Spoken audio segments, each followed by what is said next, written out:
In 2025, whether you're just entering the market, looking for a promotion or a new opportunity, or just trying to hang on to retirement, you need to know your worth. Hi, and welcome to Yeti at Large. This is a channel focused on making the most out of what you have, no matter where you're at. Thanks for tuning in and helping out.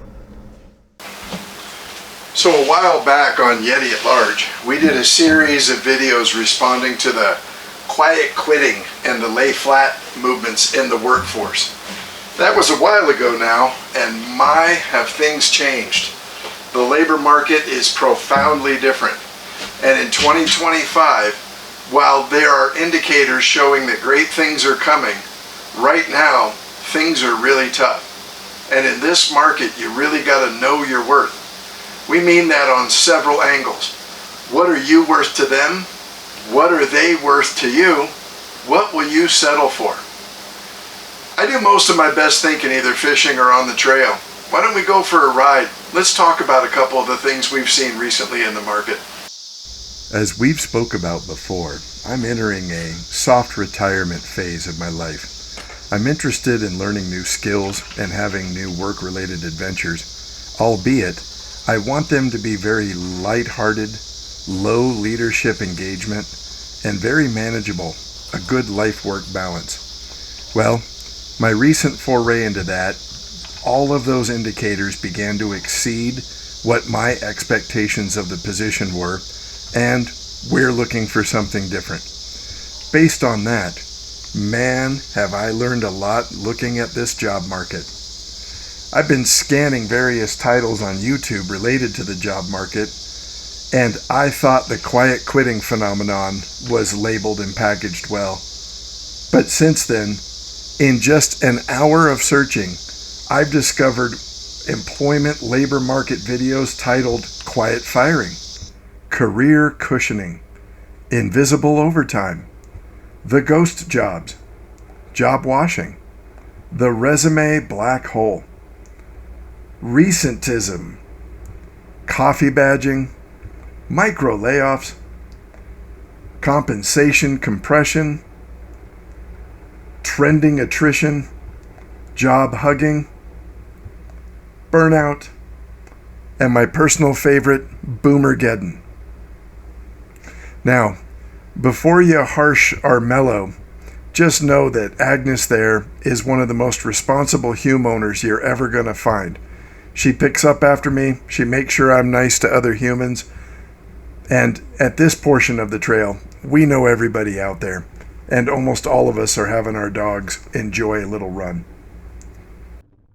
We're going to launch another series of work-related videos and try to keep them brief and deal with subjects that may not be the typical ones you're going to see from career services. My particular brand of leadership and job advice, well, it might appear obstinate to some, it might appear courageous to others.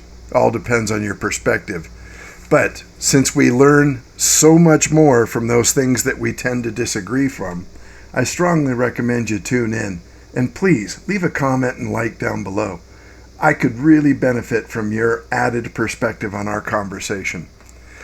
In dealing with the work environment and the job market, let's focus on one particular category of employment because it has so many overlapping implications to the larger market. Let's talk about working in higher education, working in a university, and we can see a lot about that business model and what those projections and forecasts are going to look like in the near future. The series of videos that we're going to do are going to focus on adding value versus overcoming objections, courage versus cowardice. We're going to ask, what is your plan A, plan B, plan C, and plan D? We'll talk about the sidestep. We'll compare how the addition of toxicity and habituation create challenging work environments. And then finally, we're going to talk about the mathematical formula CS plus B squared equals done deal. But right now, let's focus on know your worth. And knowing your worth does take courage. And there is a strong recommendation that Exercising your worth and making those declarative statements about your worth should be done with humble confidence, tact, and discretion. So when we talk about knowing your worth, you really should start from the perspective of seeking first to understand and look at the employer. What does this position hold of value to them? What is it that they're willing to reward you? The compensation. What are they going to pay you? Then you can shift gears to determine, is this a best use of your time? Is the compensation enough to further your goals? And can you make that commitment equal to what they're looking for? Think about that moment in the job interview when they try to, quote, salary vet you, end quote, and ask you what your compensation requirements for this position are. I've never cared for this moment at all because it's a blind poker deal when they should just be upfront and indicate what the salary they're offering, and that could solve a lot of challenges and wasted time right up front.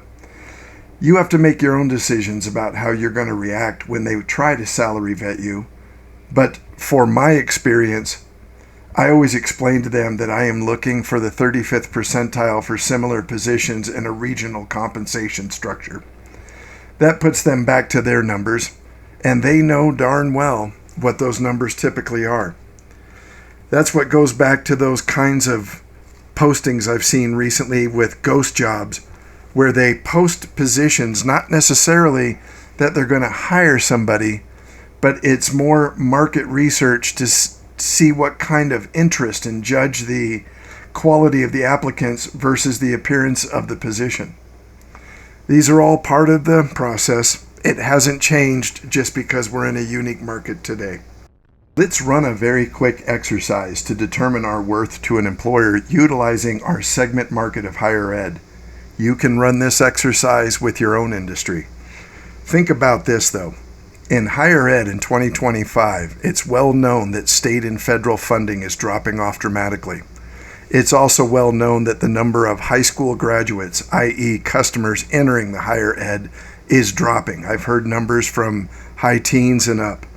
It's also known that university enrollment peaked around 2010 and has been dropping, with the shrinking pool of potential customers seeking alternative options in the form of tech schools, internships, apprenticeships, and other opportunities.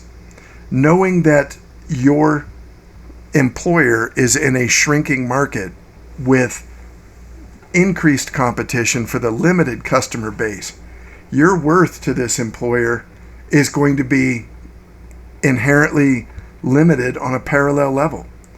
And that comes down to where you have to add that value and understand precisely what this position entails. Now, while I've told you to really seek to understand first, let's make a strong defense towards the awesome human being that you are and the incredible things that you can do. Under Know Your Worth, there are a couple of old tongue-in-cheek sayings that apply to this job market, and if you are in a position to hold out for something more appropriate, consider these. The first one is that generally where you start is where you will end. Meaning, if you take a much lower job to get your way into the system with ambitions of climbing up the food chain, those examples can tend to be rare. And middle management is experiencing a squeeze like nothing else. So in higher education, for example, if you're in direct student contact or teaching, you might have a better chance than if you're in support services and trying to move up the food chain.